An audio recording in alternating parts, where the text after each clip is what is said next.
السلام علیکم ناظرین کرام، روحانی سفر میں خوش آمدید۔ اولیاء اعظام کے حالات، واقعات اور اقوال سے باخبر رہنے کے لیے ہمارے اس چینل کو سبسکرائب بھی کریں اور بیل آئیکن کو پریس کر دیں۔ خشوع و خضوع۔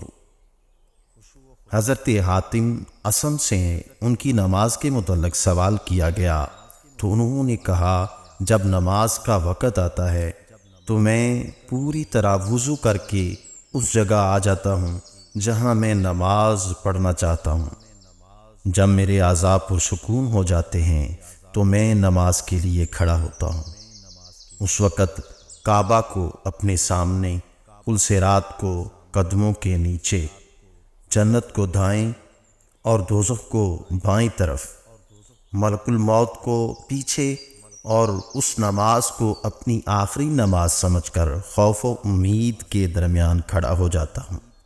دل سے تصدیق کرتے ہوئے تکبیر کہتا ہوں، ٹھہر ٹھہر کر تلاوت کرتا ہوں، تواضع کے ساتھ رکوع کرتا ہوں، خشوع و خضوع کے ساتھ سجدہ کرتا ہوں، بائیں ران پر بیٹھتا ہوں، بائیں پیر کو بچھاتا اور دائیں کو کھڑا کرتا ہوں اور سراپا خلوص بن جاتا ہوں، مگر یہ نہیں جانتا کہ میری نماز قبول ہوئی یا نہیں ہوئی۔ حضرت خلف بن ایوب رحمۃ اللہ تعالی علیہ نماز میں تھے کہ انہیں ایک بھیڑ نے کاٹ لیا اور خون بہنے لگا، مگر انہیں محسوس نہ ہوا، یہاں تک کہ ابن سعید باہر آئے اور انہوں نے آپ کو بتایا اور خون آلود کپڑا دھویا۔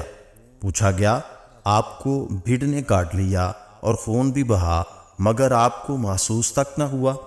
آپ نے جواب دیا، اسے کیسے محسوس ہوگا جو اللہ ذوالجلال کے سامنے کھڑا ہو، اس کے پیچھے ملک الموت ہو، بائیں طرف جہنم اور قدموں کے نیچے پلصراط ہو۔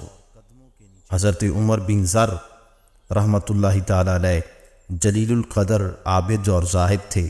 ان کے ہاتھ میں ایک ایسا زخم پڑ گیا کہ اطباء نے کہا، اس ہاتھ کو کاٹنا پڑے گا۔ آپ نے کہا، کاٹ دو۔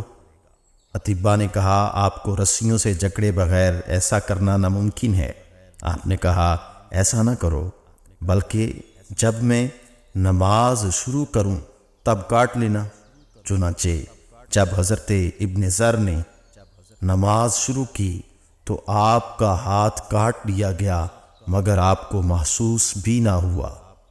دعا ہے کہ اللہ رب العزت ہمیں بھی حقیقی طور پر نماز ادا کرنے اور خشوع و خضوع کے ساتھ نمازیں ادا کرنے کی توفیق عطا فرمائے۔ آمین۔